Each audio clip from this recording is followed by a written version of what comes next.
समाजात घडणाऱ्या घटना पाहण्यासाठी निर्भीड निष्पक्ष चॅनल म्हणजे संपादक संजय कारंडे यांचं अजिंक्यतारा न्यूज चॅनल.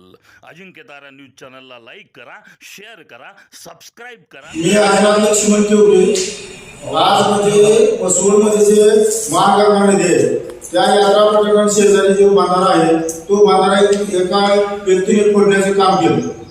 त्याचं नाव आहे विजय दत्तात्रय गुरव.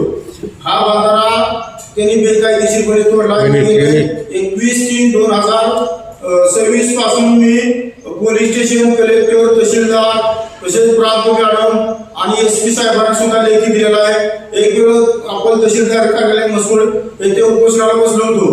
आज 21/3/2026 पासून किती दिवस झाले, 4 महिन्याहून 5वा महिना होत आला तरी ज्यांनी बांधारा बेकायदेशीर साहेब तोडलेला आहे. 7 कामगार आणले होते, ट्रॅक्टर होते, ते सगळे मी फोटो वगैरे SP ला वगैरे कलेक्टर साहेबांना, मसूळ पोलीस स्टेशनला तसेच आपण तहसीलदारला दिलेले आहे.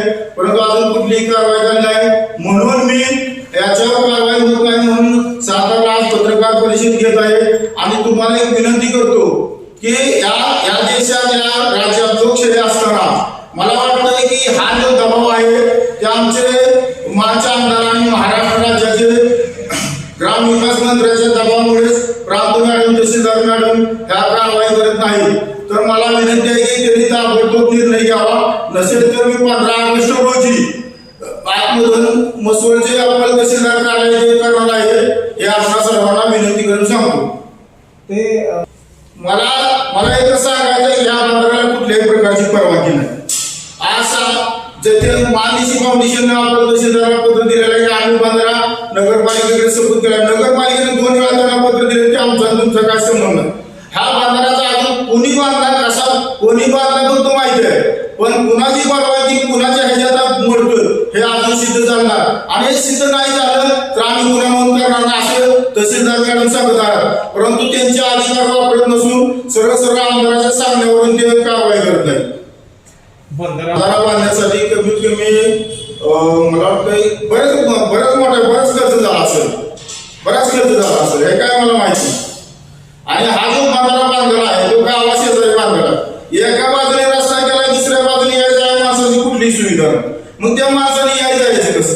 पण आता ते सिद्ध झालंय की बाबा हा बांधारा कोणी कसा, ह्याच्यावर कारवाई का होत नाही.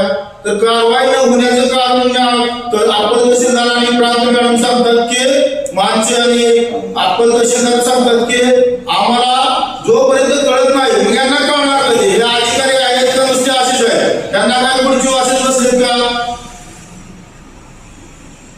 आमदाराचं कसं आहे, त्यांना जर वाटलं की आपल्याला योग्य आहे तर ती दिशा हा आमदार करतो म्हणजे ते त्यांचा माणूस आहे. मानसी फाउंडेशन जो बांधारा आहे ते त्यांच्या याच्यात मोडतो, ते त्यांचे कार्य करतात, काम करतात, त्यामुळे त्यांच्या पक्षात असल्यामुळे त्यांच्या कुठलीही कारवाई होत नाही.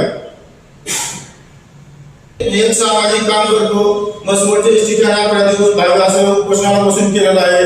आमचे इथं चांगली 34 शिक्षकांनी आयुष्यात प्रोग्रेसिव्ह एरिया तिथं घरपट्टी वगैरे ज्याला घेतात ते सुद्धा मी करण्याचं काम केलं PWD कडून. परत तिथे सांडपाण्याची सुविधा होती, ते सांडपाण्याची सुविधा त्यांना आयुष्यात नव्हती. ते गाडीचं पाणी तिथंच असायची, ते सांडपाणी पोलीस तिथून असेच काढून साईडला दिल्यामुळे आज स्वच्छता राहिलेलं आहे. मी बरेच कामं केलेले आहेत मसूरमध्ये असू द्या, कुठे असू द्या, आणि कामं केल्यामुळे त्यांना जाते की आदित्य आपल्या विरोधात चालतो. एकच उदाहरण सांगतो की हा मसूरचं ST जी मी केलं म्हणजे उपोषणाला धरून, तर तुम्हाला सांगायचं ते उद्घाटन केलं आज 3-4 वर्ष झालं उद्घाटन आहे. याचं कारण सांगायचं, न काम करणाऱ्या ठिकाणी 500 नारळ फुटते, इथं का नारळ फुटत ग्रामविकास मंत्र्या बांधारा फोडायला म्हणजे त्याला रस्ता झाला पाहिजे. त्याच्यावरची घराविषयी ज्या विजय दत्तात्रय गुरव याच्या जे घराच्या शेजारून जो रस्ता जातो त्याच्यातच तो बांधारा मोडतो खालच्या बाजूला, आणि त्यामुळे त्यांना येता जाता येत नाही. पहिला त्याने 2 फूट तोडला त्याने कुणी तक्रार केली नाही. परंतु माझा आता मत आहे की बेकायदेशीर शासनाच्या जागेत सार्वजनिक ठिकाणी बांधारा तोडणे हा कायदेशीर गुन्हा आहे आणि त्याच्यावर कारवाई झालीच पाहिजे. समाजात घडणाऱ्या घटना पाहण्यासाठी निर्भीड निष्पक्ष चॅनल म्हणजे संपादक संजय कारंडे यांचं Ajinkyatara news channel. Ajinkyatara news चॅनलला लाईक करा, शेअर करा, सबस्क्राईब करा.